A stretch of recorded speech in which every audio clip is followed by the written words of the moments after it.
All right. Welcome back to the Shadow the Script podcast. I'm your host, Jared May. It's been like 3 weeks, and I'm happy to be back only because this is something I like to do. That's why. But the NFL draft is this weekend, and there's been a lot of talks, obviously, about the NFL draft, especially with the quarterbacks and whatnot. So that will definitely be covered in today's episode. I just want to kind of put an emphasis on some position groups, edge players, wide receivers, quarterbacks, and running backs, maybe in the first 2 rounds. After that, it kind of gets a little too complex, but fun to watch if you're a big fan. So I wanted to kind of talk about some names to watch in the first 2 rounds. And then, of course, if you've been paying attention, if you are a college football fan, as most of the listeners that listen to the show are, you can find a lot of information about Nico from Tennessee transferring over to UCLA. And that whole debacle, the structure of NIL is kind of shattering, if you will. So I wanted to cover a lot about that too, and then kind of go from the Nico situation into the entire scope of the NIL. And yes, I am running a podcast after I was absolutely grilled by Mina Kimes and his liberal bots on X. Yeah, that was hilarious, by the way. But it's happy to be back. I love doing this. It's a great hobby, and I appreciate you guys listening. But without further ado, let's get started. I'm going to get my notes ready to go, and let's tune on into the intro here.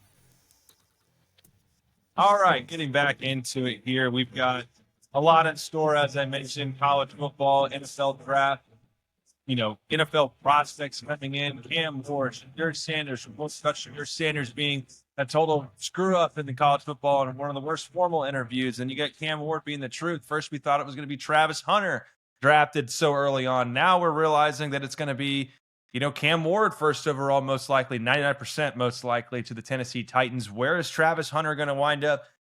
How far back is Shedeur Sanders going to fall? Is it blowing smoke or is it true? Things like that. We want to cover that here. Honestly, most of the traction that I receive, for this podcast is centralized around college football. And, I was just kind of sitting back and honestly, I've been focusing on my work a little bit. Figure that's probably smart. And I still am, but the reason I was taking that 3 weeks off to just, start a baseball season, there's 162 games. What are you going to talk about in the first 10 games? The Dodgers, I don't really feel like it. College baseball, it's a very hard sport to keep track of. There's just so much happening without anybody knowing. And you almost have to read the damn newspaper to figure out what's going on in college baseball, but I like watching it. So yeah, just a little bit of baseball action there. And baseball doesn't really get too entertaining until the nitty gritty, until the college baseball World Series, until, fall, October baseball, so we're a long way away from those two things. Summer is right around the corner though. So yeah, just a little hiatus, off season. Of course, there was some free agency. I covered that. Now we're getting into the NFL draft. I thought about having the contributors on, but they'll probably move into in-season. Before we get into all that, I do want to announce, yes, we are doing some fun, guest interviews in-house, if you will. In-house. I figured it'd be fun. And coming up, it's going to be releasing probably mid-May, around the May 10th area time frame. We're going to be recording an episode with 2 of my pals that are coming in from Dallas. We're going to be just kind of shooting the shit, talking about maybe a little bit of Texas Longhorns college football, where the program's heading, their thoughts on Quinn Ewers, maybe shattering the script on some fun topics, Call of Duty, the Golden Days, different DreamWorks movies. You name it. We're going to be talking for quite a while, and it's going to be my first in-person interview. So that'll be fun. I'm excited for it. We're gonna have a good time. Maybe have a couple brews while we're recording. But I just want to make you all aware. So May 10th ish, somewhere in there, I'll be announcing it. way ahead of time so everybody's prepared to tune in and whatnot. Something different, something unique. Season 3, got to bring the action a little bit. But yeah, look, Nico. So his last name, we're gonna just kind of Iamaleava, basically, is what we're gonna say. Nico Iamaleava. And if you don't know, he was the freshman quarterback at Tennessee. I mean, he started. He basically entered into the Tennessee Volunteers program before even playing a snap, with $8 million worth of NIL value in his contract. So I guess over 4 years, that's around $2.2 million, give or take. And which was a mega deal. This is, like I said, a 5-star athlete who we haven't seen play a single snap. Well, he goes into Tennessee, and and Volunteer fans would probably speculate on whether or not he's a legit quarterback or not. I had the take where, as a freshman quarterback, we've seen younger guys like Jackson Darnold, at OU. I'll use a couple of OU examples. Spencer Rattler, Caleb Williams, all these young cats to where they go, I don't know what they're made of. Maybe there's some potential there, but they have their complaints. Well, it's an 18-year-old kid playing in the toughest conference in the college football atmosphere. So with that, of course, there's going to be investment, right? Well, in year 2 of investment, after going 10-3, making the college football playoff appearance, and then having this renegotiation tactic amid the playoffs. Talk about timing. Horrible timing there. All of a sudden, when against their game, right before their game against Ohio State, all this renegotiation taxes are happening. And Tennessee gets blown out by Ohio State, who later goes on to win the national championship. And I just find that to be, obviously, 1, horrible timing. 2, you're in year 2 of your negotiated contract, which you got $8 million before even touching the turf or the grass of the Rocky Top Stadium. And I find that to be a bit baffling. So that's what we're getting into.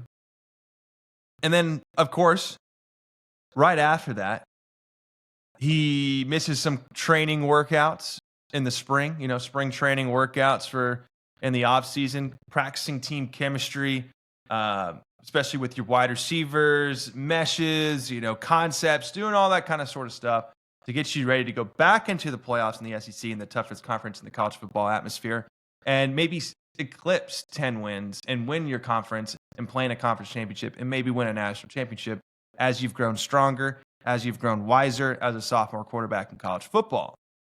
But here we are, year 2, having some great success. Josh Heupel, the coach for the Tennessee Volunteers, has developed 2 NFL quarterbacks since I think he arrived in 2021. Joe Milton, who just got traded to the Dallas Cowboys. By the way, I called it for I believe it was a 4th rounder. I'll take it. I'd rather invest in him than anybody else in this draft because we've seen in an NFL game he can play. Back to the point. Joe Milton and Hendon Hooker, who was on the Detroit Lions. He was a 2nd or 3rd round draft pick. So you, Nico Iamaleava, are leaving that atmosphere and that coaching staff to go to 5-7 UCLA in the Big Ten Conference, where they just fired their offensive coordinator, Eric Bieniemy, called that as well. Called it. And it just seems like, obviously, well, this doesn't seem like it is a major downgrade. Now, instead of earning $2.2 million per year and having an $8 million net value NIL deal with the Tennessee Volunteers, now you have like a looming $1.1 million deal with, or I think it's $1.2 million deal with the UCLA Bruins. You lost $1 million because you were upset at renegotiating your NIL structure because Carson Beck, the former Georgia Bulldog quarterback who couldn't really handle the SEC, so it had seemed, very inconsistent player, had obviously already had the growth, went to Miami to cheat on his girlfriend and get $4 million per year with Miami Hurricanes. This is, of course, after Cam Ward, an incarnate word transfer quarterback who kind of made his way through the ranks to bring Miami, quote unquote, back, more like Sam Ehlinger, Texas back, get 1 year where it's like, well, we did some good things, missed out on the college football playoff. If that is back, then I don't know. But Carson Beck is going to go over there to be their savior with his odd arm sleeve and cheating on his girlfriend and whatever. And Kai Trump had it recorded on a vlog. I don't even know if it's true, but that's what we're after here. And I get it. If you match resume for resume in a year span, you're like Carson Beck versus Nico. I mean, pretty much both were 10-3 teams. Both were in contention of the college or the conference championship in the SEC. Both were in the college football playoffs and whatnot. So I can see where there was a negotiating tactic. What I don't see is when you've already secured $2.2 million and you're negotiating obviously for a raise from Tennessee, and Josh Heupel's saying, well, we haven't gotten anything done yet. You know, I don't know what negotiations went on in that room, and I can't speak for it. But what I can say is you're a freshman. 19 touchdowns and 5 interceptions, 2,600 yards or so. Fantastic. We're looking for more. What else can you give to us? What else can you offer? Because what if we went into this year as a sophomore and went 8-4 and you threw 10 interceptions and only had 18 touchdowns? Well, then we have a problem to where we said, well, we invested $8 million in the long run. We're going to still progress with Nico as our quarterback. You're going to set college program records here at Tennessee, and we're going to try and get you drafted in the NFL just like the last two I had. So instead, we're going to bitch and complain about it, or we're going to go over to UCLA, the 5-7 Big Ten, firing of Eric Bieniemy, UCLA Bruins. Hilariously, Jose Aguilar, an Appalachian State quarterback transfer who was at UCLA, decided to enter the transfer portal. And I saw a comment. I don't know who said it. I apologize. I don't remember who said it, but I don't want to steal your joke. I think it was funny. He said, Jose Aguilar has a chance to do something incredibly funny. And I think less than 3 hours later, that thing he's alluding to happened. Jose Aguilar transferred from UCLA to Tennessee. So, in retrospect, the Tennessee quarterback, Nico Iamaleava, transferred from Tennessee to UCLA for less money, and the UCLA transfer from Appalachian State transferred from UCLA to Tennessee. So, obviously, Tennessee Volunteers left in disarray with the two quarterbacks they had on hand. They probably were looking in the transfer portal to say, we got to get somebody in here that can play now, rather than having to develop these guys who weren't expected to start in spring training camp, and like I mentioned, disarray. So that person I'm assuming is going to be Jose Aguilar, but no doubtedly they're going to be fighting for that starting job. Well, let's get down to the brass and tacks here as well, with the holdout and the departure. So to kind of give you a timeline of what exactly happened. So when I alluded to him skipping the spring training, that was around April 11th of this year. And again, it was amid NIL renegotiations. He was seeking a deal in the $4 million range, up from his former $2.2 million range in comparison to Carson Beck, like I mentioned. Tennessee coach Josh Heupel announced the program was, quote unquote, moving on after Nico's absence, citing, quote, no one is bigger than the power T, end quote. Obviously in reference to Tennessee. Nico entered the transfer portal and committed to UCLA on April 20th, just 5 days ago, reportedly for a $1.5 million NIL deal, which obviously is a significant downgrade. And here's why it happened, per sources. So Nico's camp, which is, this is going to be where we're going to have to go down a different rabbit hole here in just a second. But Nico's camp is led by his father and a family friend. And obviously he pushed for that raise and trying to compare it to Carson Beck's and whatnot. I mentioned it was poor timing. These sources also mentioned poor timing. Obviously, it's the spring training. You got to get the chemistry involved. If you're going to transfer, I don't know, when is a good time to transfer? Maybe that's a good discussion point. Is it right after the season ends? Is it in the winter of January, February-ish, somewhere in there where nothing's happening and the national championship is over and whatnot? I don't know. I guess I'm not an expert on that, on the transfer portal itself. On3 would have to quote me on that. But I think a lot of this, with how public it went, it created this very bad taste for his reputation. And it's going to, I think, come back to bite him. What's odd to me is, and I think this is going on behind closed doors, but I think coaches around the college football atmosphere are basically blacklisting these players. that do these sorts of things to say, well, where's the loyalty? Texas A&M had a receiver transfer from Texas Tech, and then a couple weeks later, Mike Elko announces that he's going to be no longer with the team. So then he enters the transfer portal again and goes back to Texas Tech, assumingly. I believe he went back to Texas Tech. And it's like, I don't understand what is happening by the time they arrive and the time that they leave before the season even starts. I mean, hell, the Texas Bluebonnets haven't even finished sprouting here in Texas, and you're already out back to the tumbleweeds in Lubbock. So I'm having a hard time understanding, obviously, yeah, it's poor timing. That's what I'm having a hard time understanding is you haven't even gotten a chance to taste the atmosphere. And you could argue at Tennessee playing a year when, you were committed to 3 or 4, which within that NIL structure, there were no transfer restrictions. So basically imagine Dak Prescott signing his big time deal and did not sign a no trade clause, meaning that he can be traded. Then all these Cleveland Browns rumors that this guy's been spewing about for 3 weeks could have some validity. But nobody reads the fine print, which is exactly what's going on here, is that the fine print is hard to find, and people like Josh Pate are doing an incredible job covering that. People like Joel Klatt are doing an incredible job covering that, and I'm wanting to cover it too, on 3 as well. And so, obviously, his camp being led by his father and a family friend, personally, and I know I did not play, I wasn't a starter in college or whatever, but when this stuff happens, I can see why you would want your family, as, somebody that's close to you, that has your back, that has your absolute best interest in mind, that you can trust, right? And, Nico's got a younger brother who also transferred from to UCLA with his brother, by the way.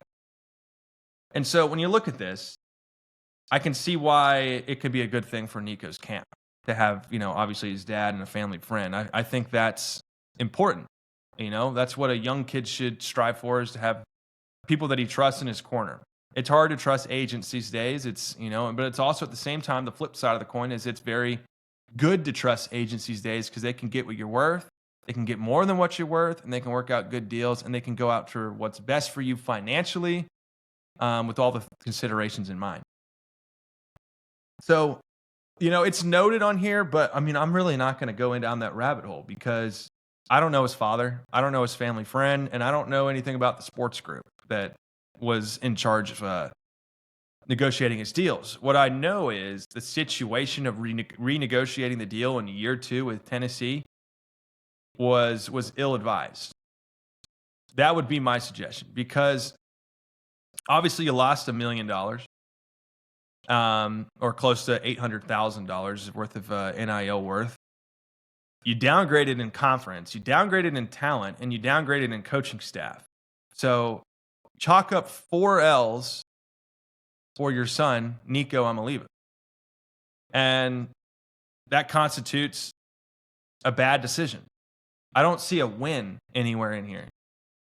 When you read between the lines, you look at Carson Beck transfer to Miami, I can kind of see a win.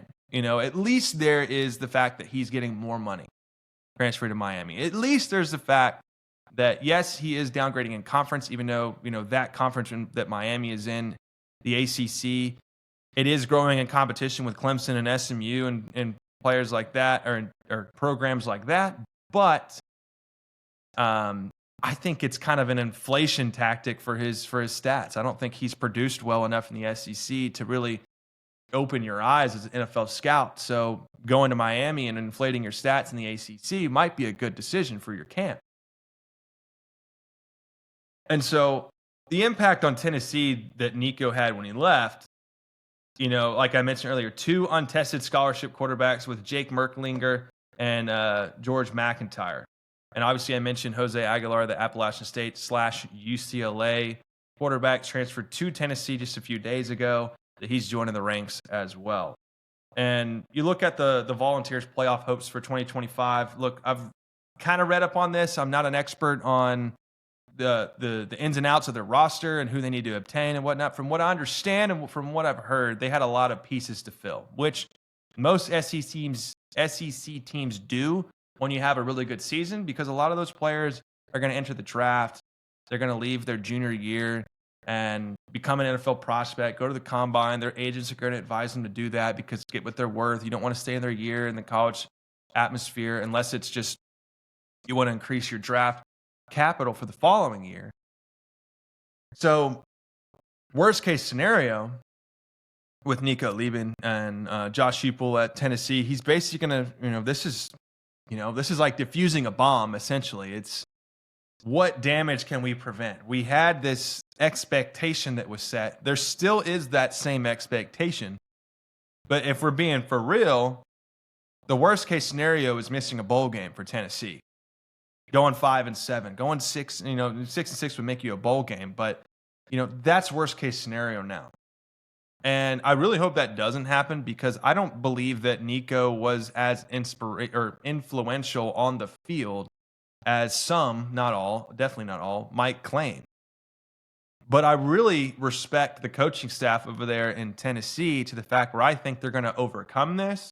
I think they're going to be excellent in the SEC, as difficult as it's going to be, because the playing field has kind of shifted. But what you're going to see, I think overall, just as an overall analysis of the SEC this upcoming season in reference to Tennessee, is that last year we saw the balancing of the scales. And I talked about this on a former podcast, to where I hope you guys aren't hearing these damn dogs barking.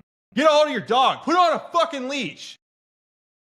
And what I'm trying to say is the scales started balancing, where we were like, oh, why isn't there a 12-0 SEC team this year? Why isn't there an 11-1? Why isn't there a no-doubter conference championship favorite? Why is everyone 9-3 or 10-2 or 10-3 after the conference championship? A lot of 8-4 teams. 7-5 teams are talked about as bad, or as their programs going down the crap hole, all these different things.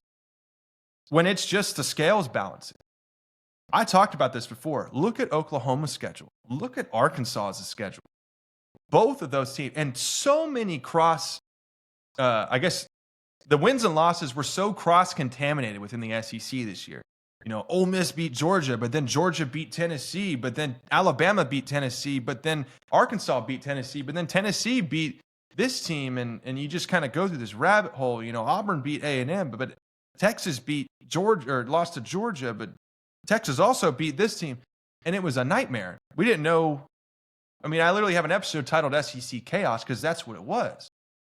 And so I think that's going to be normalized in the next 5 years, or until there's at least an NIL structure, because those are the highest bidders of NIL right there, is the SEC.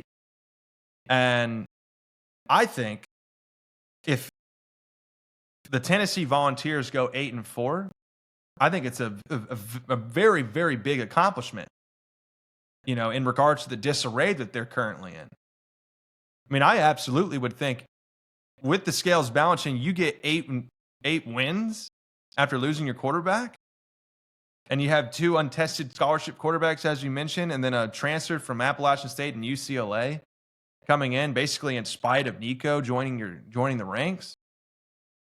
Would it be funny if they were even better without Nico? That's obviously a hypothetical and something I think would be funny to see. But this SEC thing, it just amazes me. For like over a decade, it was, I'm so sick of Alabama. It's always Alabama and Georgia in the SEC championship. Can we get a different matchup? Well, now you're getting that. Now you're getting more teams involved and into the mix, and transfers. There are goods and bads of the transfers, but you're seeing the scales balancing, and everyone has a chance to compete, to win the conference championship in the SEC. Everyone has a chance. And I'll take this to my grave, because my Gramps is correct. And he's a big Arkansas fan, huge Arkansas fan. Like, we're segregated in the family because we're Aggies. But he says, in the SEC, You're going to play somebody every week. Every week. Got to bring your best. Got to play somebody every week in the SEC. I mean, I'll tell you, that's what he says every time I see him. And every time I see him, I go, yeah, he says it every time, but crap, he's right. He's right. Go look at Arkansas's schedule. They played everyone that was worth the crap in the SEC. Everyone. And they finished, I don't know, it was like 6-6, maybe 7-5. They beat Tennessee. Like, how did you survive? How are you guys alive? I guess that's why they released that movie Crater on Netflix with Burlsworth and the Arkansas guy. Tell you what, they ain't going to make a documentary movie about no Aggie. Tell you that. So back to the point. I mean, honestly, I think that covers the Nico situation. Let's broaden our scopes to, the NIL structure. Because obviously this has been a big topic if you've been following it. And this is probably a discussion when you're around your boys with the beers and whatnot. You're at the bar. Somebody from corporate's like, hey, this NIL stuff's got to change. And you're like, yeah, it does. But how? What is this solution here? Because this is honestly where you need, like, let's say an accountant per se, or a credit analyst per se, kind of go in here, and I'm joking, but I know two people that personally do that. But those two people might be able to look at this and go, yeah, this might make sense based on revenue sharing, based on a salary cap, based on X, Y, and Z. Because what we have right now, as I mentioned on X, is the wild, wild west. And there is no structure. And people like Josh Pate and Joe Klatt, they argue that NIL is really good for the sport. There's just no structure. So once structure is implemented into the college football, whatever that may be, just something, structure, then you have yourself an idea. Then you have yourself, I guess, the current state of the not the current state, I don't know, the golden age of college football, to where there's rules and regulations, terms and conditions of when you offer an 18-year-old who has never touched foot in the college football atmosphere. You have regulations on that, to where your investment actually matters, to where loyalty is now. If it were me and I was creating rules for the NIL, I would try and make it centralized around loyalty to a program. This would make the camps of Nico and Bryce Underwood with Michigan and all these different guys to think with themselves and with their families and their agents and go, I've had 12 scholarships. I went on 4 visits. Out of the 4 visits, the coaches I liked the most, here's why. Here's what I value. I value an education. I value a great coaching staff. I value a system to which I belong to, whether it be pro style, whether it be spread, up tempo, high scoring, and then I value conference. Just hypothetically, right? And then those 4 things align with this one coach. Okay. Does that one coach have my best interest in mind? Do I have an opportunity to play there? And it isn't about the opportunity to play at a program, because what do people all say? The people that got cut, the people that lost their scholarship, the people that blew out their shoulder, that blew out their knee. When they come out, they said, I tell you what, when I was in high school, I was the best on the field. I was the best at my position. I could do it all. When I got to high school, there were 8 just like me who could do just everything that I can do. Everything that I could do. Just as good as me. And what are you going to do about it to change the course of your history when you're at that program? It is not about, oh, crap, this guy's working harder than me. They ain't giving me a chance to play. I'm out. That's not what it's about.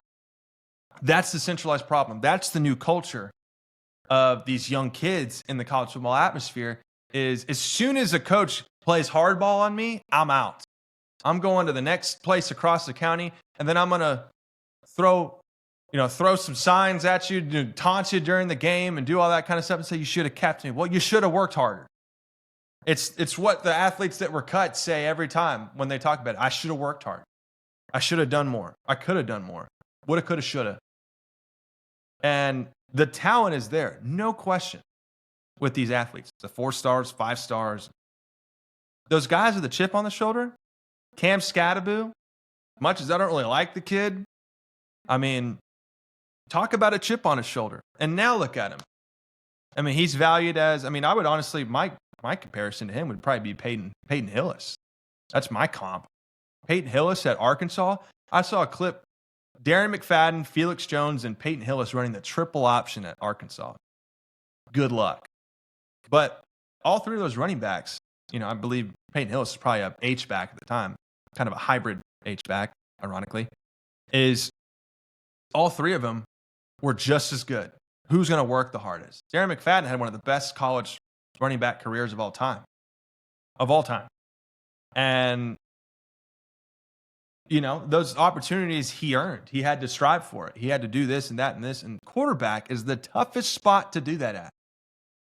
But we're just going to, as soon as we get told a hard ball, hey, you're not cutting it. Hey, we're going to give the starting job to this guy. He's been performing better in camp. He's showing up. He's going the extra mile. I mean, it infuriates me. You know, if I was a coach, I would be infuriated, and I would blacklist some of these players to say, well, I don't want him on my team. I'd rather, the culture matters more than the talent. My high school coach used to always tell me, he actually had it backwards, but the real phrase is, your character will take you where your talent can't sustain you.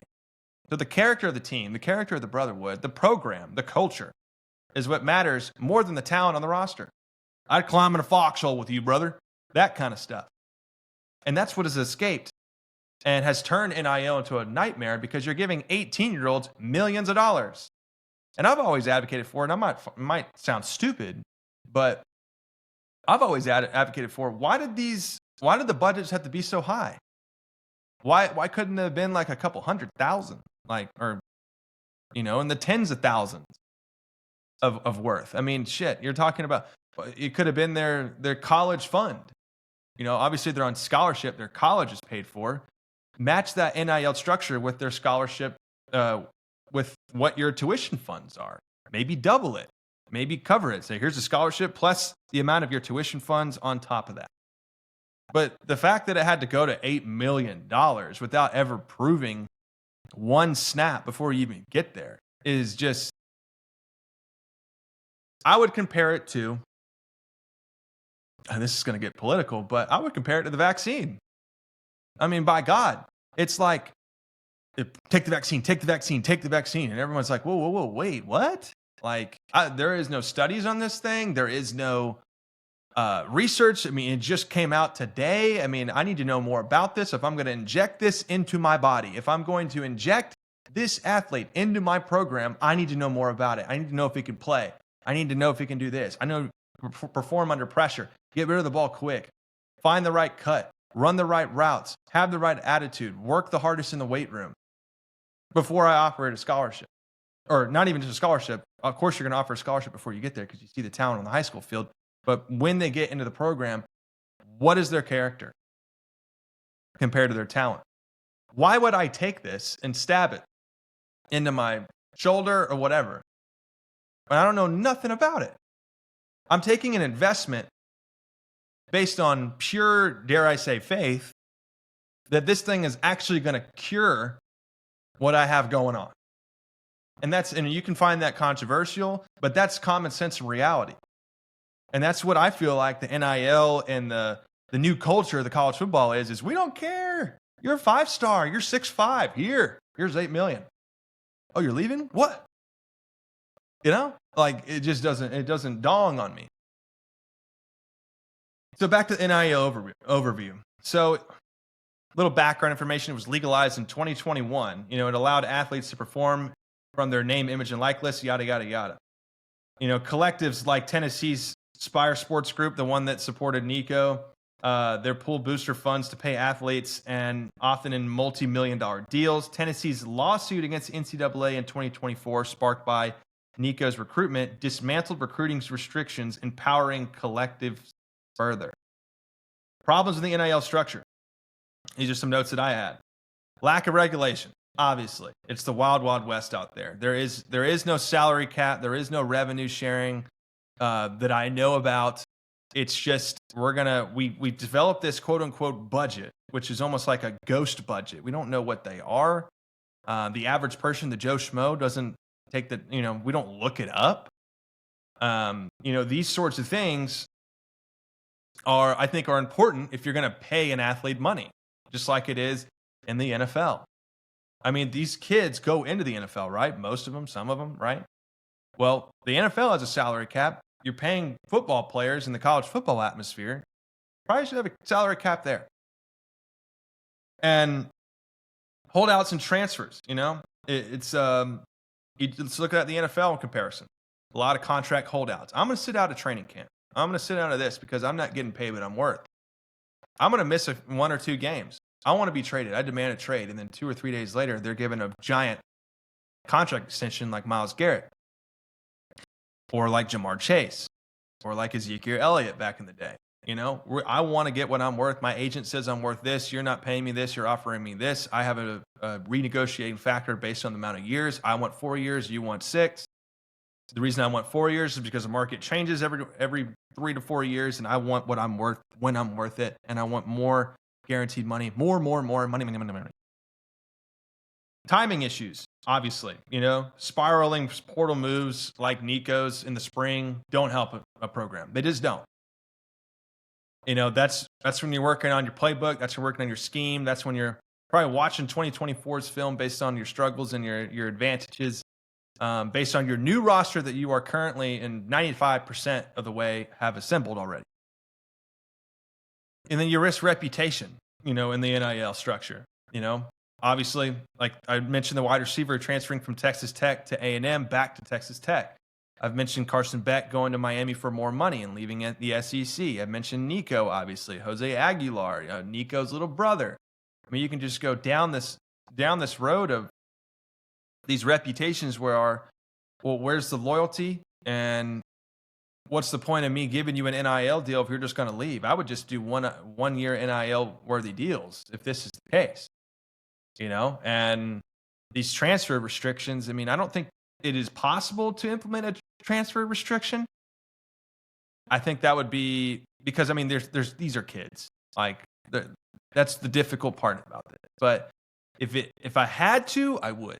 If I had to implement a structure like that, I would. At least for 2 years, right? Give them some time to transfer and maybe go to a different school for their last 2 years. I don't think you should have a restriction on a 4-year contract. There should be some middle ground in there to construct a fair and equitable offer. Speaking of equitable, inequity, wealthier programs dominate NIL spending, widening the gap between those lesser components and lesser competitors. It's like Moneyball, like I mentioned before. These NIL structures, the SEC is going to dominate those big-time brands like Penn State.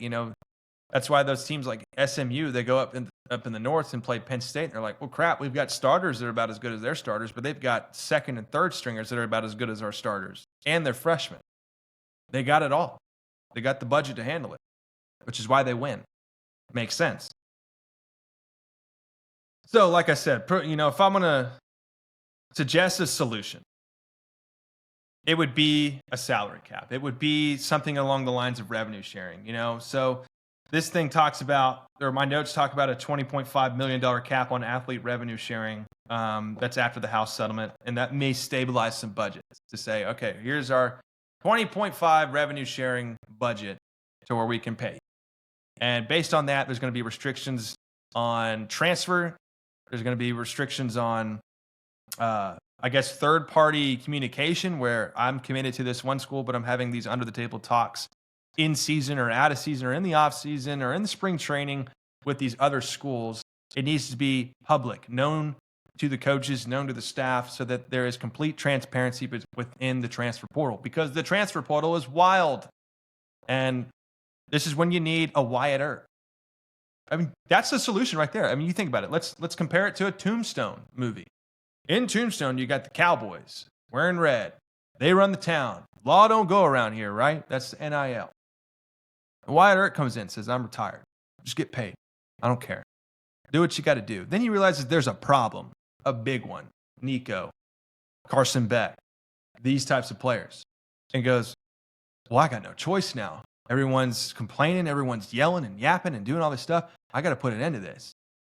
And then his brothers are saying, hey, by the way, we have a problem. Josh Pate, Joe Klatt, these types of guys. Hey, we have a problem, by the way. We need to fix it. And it's just shouting from the rooftops, we need a solution. And Wyatt Earp's like, I'm retired. I don't really want to deal with it, blah, blah, blah. Until his hand is forced. And he goes, yep, time to get down to business. I'm the best peacemaker in the wild, wild west. And I just got to get my Doc Holliday on my right hip and let's go after it and solve this problem. And the law does go around here. That's what the NIL needs. Whether that be a salary cap, whether that be revenue sharing, whether that be collective bargaining or a transfer portal total reformation, those 4 categories I think would constitute a lawful fix for the NIL. Because right now it's basically just 18-year-olds without supervision. Kind of like sending your kid off to college. You don't know what the heck they're going to get into, but you know when you have Life 360, they're getting home at 3 a.m. every night. What are they doing? Well, I don't know. It's an 18 to 22-year-old kid on his own. He's probably drinking, probably smoking a little pot. These sorts of things happen when you go to college. You experience life. Well, they're experiencing the transfer portal and they're experiencing college athletics. They don't know what the hell to do. And most of the time, especially if they're the oldest son, their parents don't know what the hell to do. I talked to a couple of parents at my job. Their son is a big time, 6'5", 300-pound offensive lineman as a sophomore from last year that is currently getting NIL offers and he's in the top whatever. And they don't know what to do. They don't understand all this stuff. And they're trying to figure out who to talk to that understands this stuff. A family has big time concerns about this because it's their kid. It's their 18-year-old kid who has never had this amount of money in his life. What do I do with the money? Do I put it mostly in savings and then give him an allowance? He's getting a scholarship. So what do I pay for college? Do I just pay for his rent with the money? Like, do I just pay it down for a full year? Like, what do I do? I guess I got to bring it to my Roth IRA people, put it in a savings account, start a 401k. I don't know. I'm sure they can figure it out, but it's worrisome for these parents. And I had this long discussion with them, about a year ago about it because I'm like, well, I'm trying to understand it too.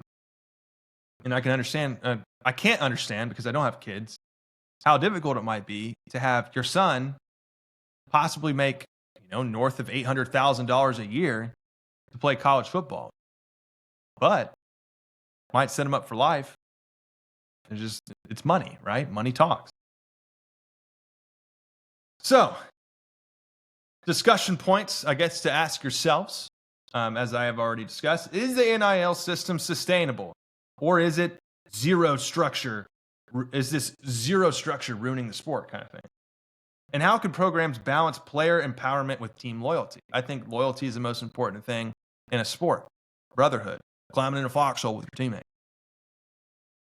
So just ask yourself those questions when you're looking at the NIL, and hopefully I answered some questions about how this works and how how it works. There's no regulations. All right, let's see where we're at on time. We are good on time. Look at that. All right. NFL draft time. NFL draft is very exciting to me. Before everything had to become a subscription, I would make a mock draft basically every year through PFF most of the time. Now, you can still do some free ones. I just don't think it looks as nice and as cool as PFF's. And I'm proud to say that, I only did the Dallas Cowboys because obviously that's my team and I know what my team's needs are and I don't like to do other ones. I've tried like full first round mocks. Probably look like an idiot because I'm like, well, what if this happens? Kind of like, you're almost like betting, but you're not.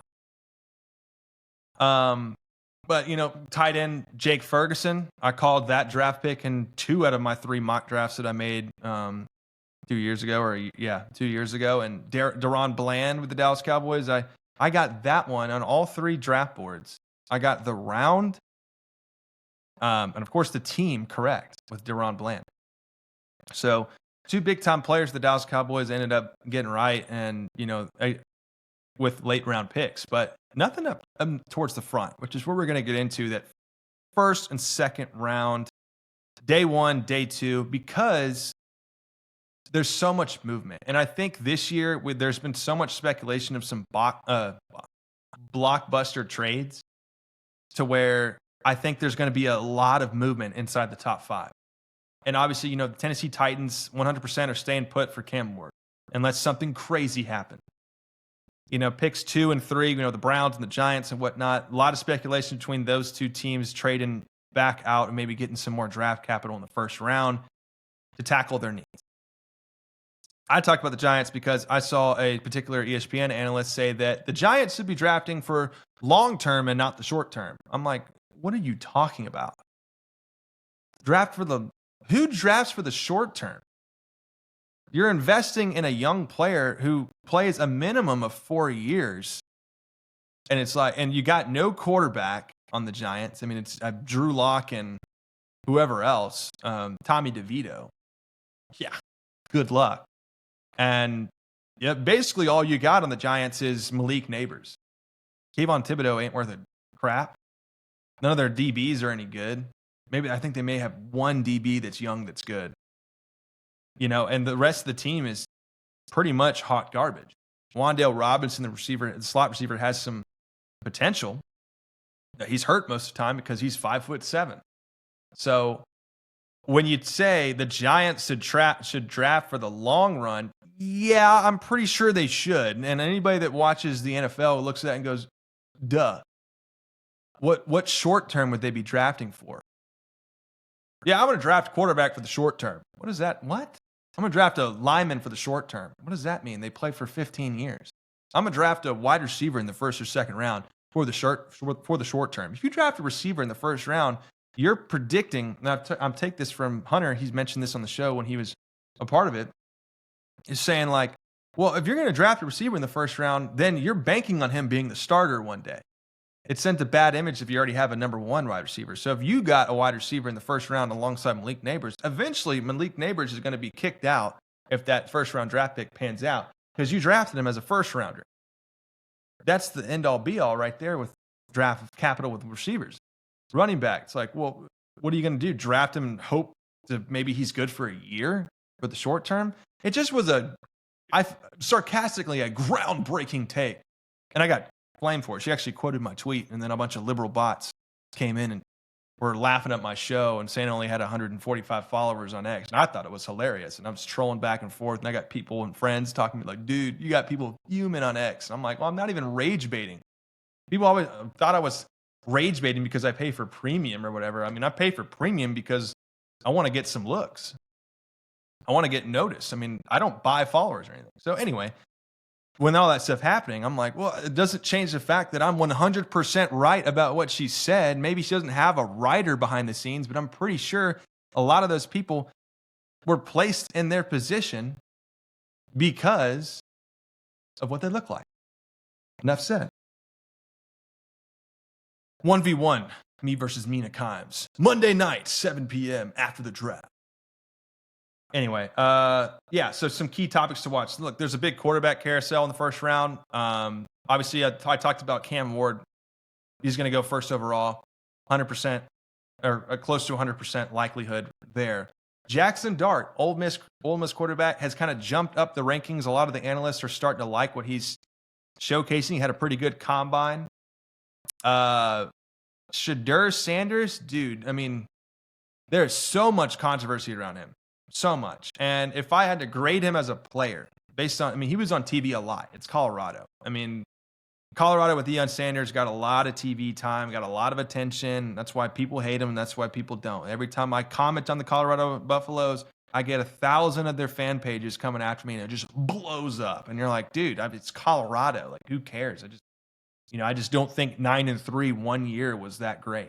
I mean, you missed the conference championship. And it's like, we're gonna hang his jersey in the rafter. I'm like, Tim Tebow hasn't even gotten his jersey hang up in the rafter, and you're gonna give it to a 9-3 guy who hasn't even made the college football playoffs. I mean, give it to Nico. Damn it. I mean, he went 10-3 in the SEC and played a playoff game. That was more than Shedeur ever accomplished. So, what are we talking about here with Colorado? But anyway, with the formal interviews, there have been some reports on Shedeur Sanders that it was one of the worst that has ever occurred. There's also been speculation that Shedeur's pro day was pretty good, and it's just been all over the place. And most of the people are talking about the negative, and what I find funny with the mainstream is that all the negative comments about Shedeur they're covering on their show, but they're not talking about any of the positives. even though on their show when they're defending him about the negative stuff, that's what they're covering. So it's like this negative thing that somebody said about Shedeur Sanders, we're going to cover on our show, and we're going to defend the crap out of Shedeur and Deion's son, Shedeur Sanders, because I think he's a good kid and he's getting a lot of publicity and victimization. Instead of going, well, we heard about the negatives. Here are the positives right here. We're not even going to talk about the negatives. If we're going to defend a kid, why don't we get the positives? I don't see a lot. I would say the negative reports that have come out on Shedeur have been more impactful than any of the positive things that I've seen. There's been a lot of reports about his timing being bad, taking unnecessary sacks, not playing within the pocket as well as other quarterbacks. A lot of dump offs under 5 yards to the line of scrimmage. And, Travis Hunter obviously was a big, Heisman factor for the Colorado Buffaloes. And now we don't know where he is going to be categorized in the top 10 picks of this year's draft. You got 2 Colorado Buffaloes, and both of them have a lot of controversy behind them. Obviously, Travis Hunter far less than Shedeur, but it still goes to say, is Travis Hunter the best wide receiver prospect in this draft? Is Travis Hunter the best cornerback prospect in this draft? Some analysts disagree. Some, defend that he is. I would say for sure he's not the best cornerback prospect in this draft. There's absolutely some other ones. The Michigan guy, to quote one.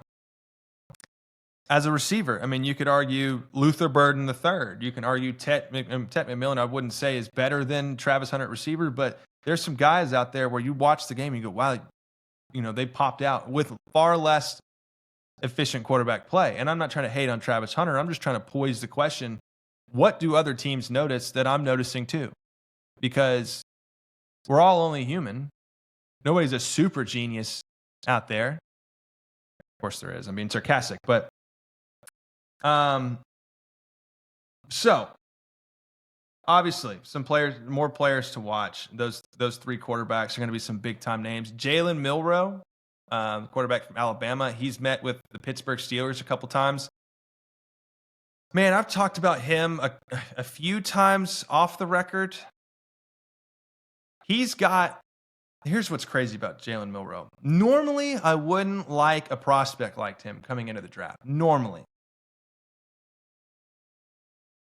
The power of his arm and the athleticism that he possesses and the conference that he played in for multitudes of years and pretty consistent success. And when he took over a game, you were like, wow, that was quick. That was explosive. And to have that capability in the SEC, where you play somebody every week, I think speaks volumes. There are problems with his footwork and his accuracy, but I think if you got him into a system that developed him behind a quarterback and did like the 3 to 4 year process, where it's like you've been developing for 2 to 3 years, you got some playing time in the NFL, you showed some sparks, and you just pound that accuracy, pound that footwork, I think he has one of the highest ceilings in this draft. In the modern works of the NFL, absolutely. I think he's faster than Lamar Jackson. Obviously Lamar Jackson's got some age on him now, but I think he's faster. I think he's just as or a little bit less athletic as Lamar Jackson. I think he has a stronger arm than most of the quarterbacks that are in the NFL. That might be a hot take, but from what I've just visualizing what I've seen from him at Alabama, I think he's the highest ceiling quarterback in this draft, ceiling-wise. Obviously, ceiling is a complete hypothetical. We don't know what's going to happen. It's the what-if factor, right? And what-ifs don't really matter. But if I had to choose one team to develop Jalen Milroe as a quarterback, within the system, within the coaching staff, with the development of quarterback, with similar tangibles as Jalen Milroe, with a great supporting cast, I would choose, without a doubt, the Philadelphia Eagles. Think about it. They run an RPO offense. They run the tush-push. They run a lot of quarterback design plays.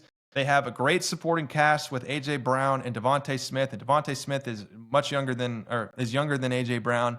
They've got an outstanding offensive line. Most of their defense is pretty young, and they've got an outstanding GM that pays your players and surrounds a team with consistent talent. even outside of all of the moving around of the supporting coaching staff, like the assistants and whatnot, the OCs and the DCs that have left, still, I'm blanking on his name. Nick Sirianni has done an incredible job, and won a Super. Did he? Yeah. Why am I blanking on that? The Eagles won a Super Bowl, didn't they? That was this year. Anyway, shows how much I don't like the Eagles, but I think that's the perfect scenario for Jalen Milroe. It's definitely not the Pittsburgh Steelers. I mean, look how they failed quote unquote, Justin Fields. I mean, he's going elsewhere. They had a Jalen Milroe on their team and they didn't know what to do with him. And now it's like, we're going to have dinner with Jalen Milroe. That doesn't make any sense. So I think the best case scenario is the Philadelphia Eagles, without a doubt.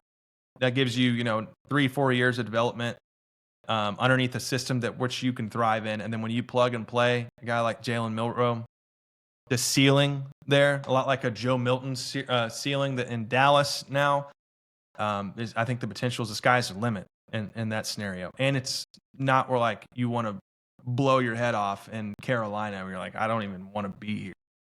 Everything sucks. The tickets are $2.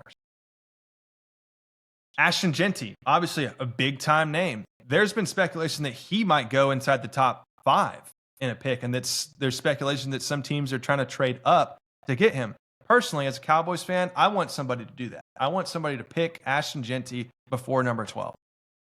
I think the running back depth of this draft is far too grand to spend it on Ashton Genty in the first.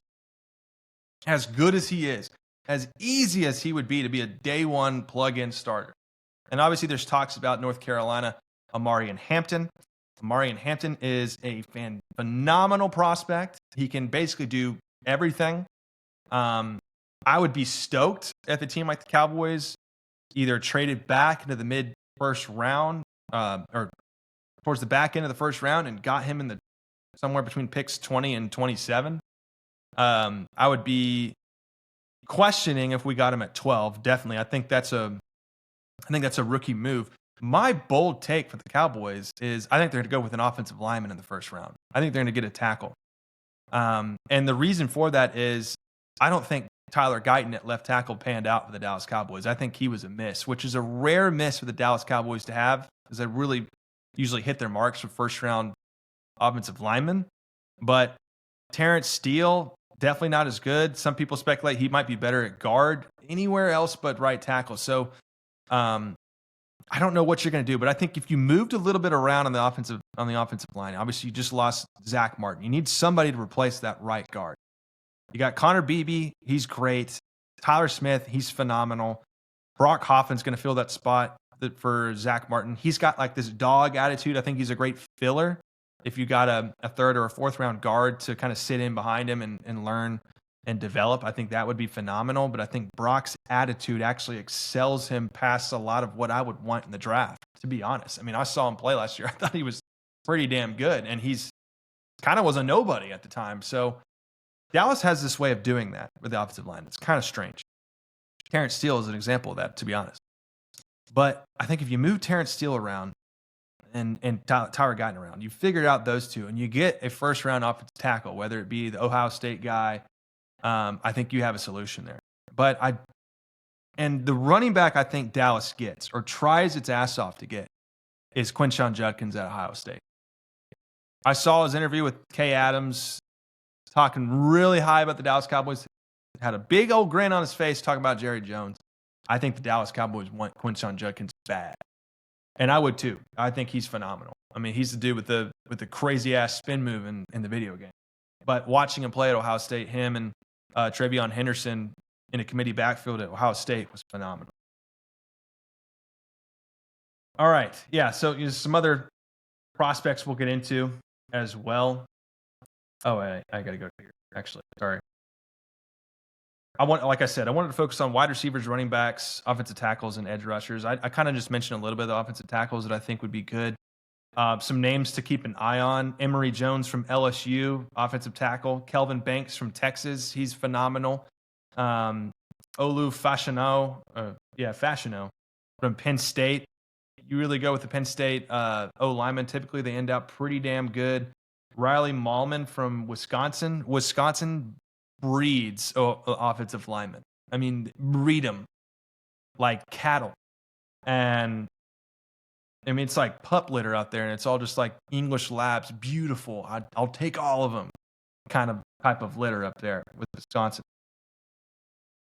So, I mean, it's the analysis on Emory Jones and Calvin Banks are versatile. Fashiono is technically refined, and Mahlman shows athletic promise, making them valuable for protecting quarterbacks in the first 2 rounds. Some exciting ones, like the edge rushers here. So, Abdul Carter, obviously, he's no doubtably going to be the first edge rusher taken off the board. And if I were the Browns, I wouldn't do it because you just extended Myles Garrett. Now, you could go double team attack and just kill quarterbacks. And I don't think it helps your team in the long run. I think that's more of it's a fun pick, but I think if you traded some draft capital and allowed somebody to move up who needs less than you, it can draft for the long term at the edge position. I think that would make more sense for Abdul Carter. Then you got James Pierce Jr. from Tennessee. I haven't really watched a lot of him, but I do know that with Nick Scorton from Texas A&M, I got to be honest. I watched a lot of Nick Scorton. He's got a vicious attitude, which in a good way. Like he will play till the end of the whistle. He's a very physical guy from what I've seen. He's fast. He's quick. He's great at pursuit from what I've seen. Doesn't miss a lot of tackles unless, we're playing South Carolina away at a night game. But other than that, I'm a little worried about his pass rushing ability. I mean, I didn't really see. You would have thought he would. I don't know. I just didn't think he stood out as much as for being a first round graded edge player. He got shut down by Kelvin Banks at Texas during that game, like shut down. So I'm a little concerned, but I still think he's a good prospect. I know I'm not an expert. I don't think I would grade him in the first round. I think I would have him in the second or third, but we've had a couple at Texas A&M. Obviously, edge rushers, you can think of Von Miller and Myles Garrett, and those guys ended up being pretty good. But, the DeMarvin Leals and the I think his last name is like Dalvin Mack or something like that. Like those guys were kind of big time prospects, second, third, fourth round coming into the draft, and they didn't really pan out to be that much. And I have a bad feeling Nick Scorton might be that. An NFL player for sure, but a difference maker, I don't know. I'm just evaluating what I've seen of my own team. Then you got JT Tuimoloau from Ohio State and Mykel Williams from Georgia. Now, Mykel Williams, if you're a Dallas Cowboys fan, I would definitely keep an eye on this cat. I've watched a lot of his film. I think he's going to be, Sam Williams from Ole Miss when Dan Quinn was our defensive coordinator. We drafted him in the second round. It was kind of a reach, but it was Dan Quinn's guy. And I wouldn't be shocked if Sam Williams gets traded during this draft to the Commanders to have Dan Quinn. Because, think about it. I think there might be a trade in store there. Just a sleeper one. But I could totally see the Dallas Cowboys going after Mykel Williams in the second round, or even if they trade it back, maybe late in the first. But I've watched this guy's film, and he's the real deal from what I've seen, and he gets after it. All right, so some wide receivers. Here's where you get to the fun part when you're looking at this year's draft. Tet McMillan out of Arizona. He's basically been given this Drake London comp. If you don't know Drake London, he's 6'5". He can play the ball in the air. He's very physical. However, from Tet's film, based on Todd McShay's analysis and whatnot, they have concerns about him finishing routes and some effort at the end of the plays. That's something to keep an eye on. I'm no communist when it comes to that sort of stuff because I don't have the access to all of the film. But as a name for the Dallas Cowboys and teams within picks 10 through 20, I think Tet McMillan is a name to watch. And I think he has some big-time potential. I think his potential is probably greater than Drake London's, although I still don't think we've seen the best of Drake London. This last year was pretty damn good with an, might I say, awful Kirk Cousins. But with Michael Penix, they're saying he's the truth over there. You got a left-handed southpaw gunslinger. Might accelerate Drake London's value in fantasy drafts this upcoming year. Here's a guy I like because my trusted source, Marcus Mosher, who covers the Dallas Cowboys PFF along with the Raiders, loves Luther Burden III out of Missouri. And I actually got to watch him on 2 or 3 games, and he just popped out. You were like, damn, Luther Burden III is a stud. So he's ranked 15 on PFF's big board. Burden is a first-round projection described as a 5-tool athlete with speed, route running, and versatility. His lack of combine data is offset by his on-field performance, making him a likely early pick. PFF wide receiver rankings notes his potential to succeed at any receiver spot. Chris Collinsworth has also watched a lot of Luther Burden and said that he thinks he's his favorite receiver in the draft. I would not be shocked if Luther Burden is picked at 12. I think sometimes Dallas can be a risk taker, but most likely scenario, I think he's picked late first round. I think he's too great of a talent and ceiling to pass up in the first round. I think he's going to be selected. Same with Ted McMillan. Some people rank him in the 50s. I think he's going to go no doubtably in the first because you've got a handful of teams, I would say, meaning 5 teams in the first round that would draft this guy as it's a primary need. Then the Ohio State guy. Now, this guy set a lot of records at Ohio State. He beat a lot of big-name guys in the program. Emeka Egbuka. We're going to call him Double E. Double E from Ohio State. He ranks 19th on PFF's big board. He's a high-floor, versatile receiver with wide receiver 1/wide receiver 2 potential. He's savvy route running and hands are praised with a projection for the first round. Combine results are not available, but his experience in Ohio State's system underscores polish. PFF wide receiver rankings and Walter Football wide receiver prospects support his early selection. So what I've seen on this guy is he's not a really big eye-opener on the field. He's always just kind of been a reliable source. So I think when you're drafting him, I've always looked at him and looked at Jackson Smith and Njigba, but I think Jackson Smith and Njigba's ceiling was much higher than Mbukpa's. But I think in this draft, the best value for him is late second round, early third round. Based on how I've watched him play, I think he's a great pick, but I don't think I would want to do it in the first round. I don't, and I think this is wrong to have him as a first round, but ranked 19 on PFF's big board. That seems really high. Now, who I would have higher than that, much higher than that, is Matthew Golden out of Texas. And we haven't even talked about Isaiah Bond out of Texas, which I think his career might be ruined. He turns himself into authority, so he might be out for the count. But Matthew Golden out of Texas, he's ranked 24th on PFF's big board. They talk about how he's a first-round prospect with high-end wide receiver 2 potential, ? His speed and movement skills make him a deep threat with no combine data provided. None of these cats are doing the combine these days. It's just pro days. PFF wide receiver rankings and NFL Draft Bud's wide receiver rankings emphasize his field stretching ability. That's what I'm interested in. I think Matthew Golden fits the Dallas Cowboys for right now. If you're going to draft for CeeDee Lamb staying in the long run, then Matthew Golden supports that cause. If you want a plug-and-play guy, I think Matthew Golden and Luther Burden are the 2 receivers I preferably would want the Dallas Cowboys to get in the first round. If I had to take a chance on somebody, I think they support Dak Prescott's strength. I think they support, in the long run, maybe a Joe Milton strength, somebody that can stretch the field, somebody that can be underneath and run in the slot like CeeDee Lamb. Those 2 types of caliber players, I think, fit the offense perfectly. And then you combine it with, Jake Ferguson and maybe, you talk about Tyler Warren, the tight end out of Penn State. I mean, that dude is an absolute stud. He could be a sleeper pick for the Dallas Cowboys inside the top 15 rounds. However, we talked about it with some friends off the record with that. I personally think Jake Ferguson is the truth. I think people are like, he had a down year. I'm like, well, yeah, he didn't have Dak Prescott. With Dak Prescott, he had 77 receptions. Then he played like 4 games with Dak this year, and he was hurt for most of it. And then Cooper Rush came in, and he was still kind of banged up. And Luke Schoonmaker and the third-string guy they're all shuffling snaps because, well, we're out of the playoffs. We're not any good. So I think the down year was quite obvious why it was a down year. But Jake Ferguson, I've seen him play. I think he's the truth. I think he's all healthy and ready to go. He just engaged a very beautiful woman, and I expect a big year out of Jake Ferguson. I mean, I think he's a freaking stud. I think he's going to show it this year, as long as Dak Prescott stays healthy. And here we go. I already talked about Ashton Genty. I mean, they're comparing him to Alvin Kamara. I think that's a terrible comp.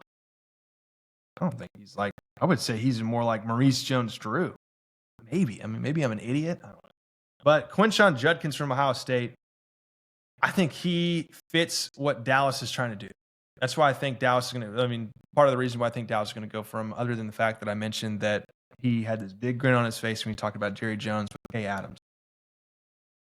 But they classify him as a first-round projection. Judkins is physically gifted with size, 5'11", 215. I mean, that's right around what you want for an NFL running back. He's got explosiveness and lower body strength. His effectiveness in zone schemes is noted with no combine data provided. Now, that's where I have to emphasize. His effectiveness in zone scheme. I think zone is probably the worst run call on planet Earth. I think there has to be movement within the offensive line to get a lot of production. Zone is a very difficult read behind the offensive line. When you watch the film, even when I was in high school watching, I'm like, man, I mean, where do you even go? It's just kind of man on man, double to backer kind of thing, and you're like juking around. That's why Le'Veon Bell is probably pretty damn good at it, because he had the patience to sit back. Well, a lot of these cats, these running backs, they're ready to go. So powers, sweeps, stretches, all these different things, pulls, kicks, guards, whatever. Those sorts of things, counters, misdirection. I think getting him in open space, swing passes and stuff, the modern NFL supports a guy like Quinshon Judkins. And that's why I think Dallas would be smart to draft a guy like him and maybe pair with him another. I mean, they got Miles Sanders and Javonte Williams from the Denver Broncos. Those two guys, I don't think both of them are going to make. One of them, I think, is going to make the roster. One of them is not. I think it's just kind of a filler for the offseason program. Cam Scadab is another name listed on here, and I only talk about him because I'm not a big fan of him. He's projected a first or a second round. He's not projected a first round. He's kind of a second to third round projection. He's gotten a lot of talk because he played phenomenally against the Texas Longhorns. Just kind of was like a one-man show, could do everything. Got a chip on his shoulder. Very physical. He's got great physical balance, that sort of thing. All those things you look at running back, but I don't think he has long-term success in the NFL the way that he is built. But people have doubted him before, and maybe he'll prove everybody wrong. I'm just not a big fan of him, and I didn't like his attitude when I was watching him, and it just kind of, something's off. I don't know. Something's off. Okay, so, I think that pretty much covers everything. You're looking at the first round, right? I think picks 10 through 20 are going to be a mixture of wide receivers, maybe Amari and Hampton and Tyler Warren, the tight end out of Penn State, and a lot of offensive linemen and edge rushers. I think that's the 10 through 20. Obviously, your first 10 picks, that's going to be mostly your star-spangled banners, right? Your 2 or 3 quarterbacks, your edge rushers, and your top cornerbacks and tackles. I think that's maybe not even a corner, but tackles, quarterbacks, Travis Hunter and Abdul Carter. That's basically your first round. Like, no question about it. So I think it'll be interesting to see. I just keep in mind that what I talked about earlier, the trading up into the top 5, some blockbuster trade that's been rumored for about 2-3 weeks. I don't know what it is, but I think something's being cooked up and from reliable sources. So keep an eye on that. I think there's going to be a lot of shake and bake in the first 15 picks. I think there's going to be a lot of trading back from the guys that are at picks 10 to 15. And then once you get to the latter half of the rounds, those teams that won the Super Bowl, there's not a lot of pieces to fill. So they'll be going after best available. So that's when you see some fun names being picked and from historic times I've watched the NFL draft. So, but I'll be tuning in. I'll definitely be tuning in, and I'm excited for it. So, all right. I think that wraps up our show. And I'm looking at here what we got. Yeah, that's basically, yeah. Okay, yeah. Well, dude, it was good to be back. I appreciate you guys, your support and whatnot. I know there's not many of us out there, but I still have fun doing this stuff. I think it's a fun hobby. I don't do it for the clicks. I don't do it for the rage baiting. I don't do it for any of that bull crap. I genuinely and honestly like, you know, the 200 people that listen to this show. I think I value you guys' opinion. I like getting ideas from you guys. I like talking shop with you guys. It gives me ideas of what to talk about because it's the voices that are unheard, and it's what shattering the script truly means. Going after these ESPN accounts and whatnot, like, not accounts, but ESPN mainstream and Fox mainstream, I mean, they got problems. I mean, they got 2 lawsuits currently about them. So you look at who's right, who's wrong, as I'm getting a phone call from my best friend that I'll be answering shortly. But you can probably catch us next week, probably to do a NFL draft recap. And then after that, there might be a little gap between what we're going to be covering. So just stay tuned. We'll be releasing clips throughout the weekend. That way you're caught up on the latest and greatest of the NFL draft and the NCAA transfer portal. We thank you once again for joining the show. And with that, we are out here. Have a great rest of your weekend. Enjoy the draft. Godspeed. God bless.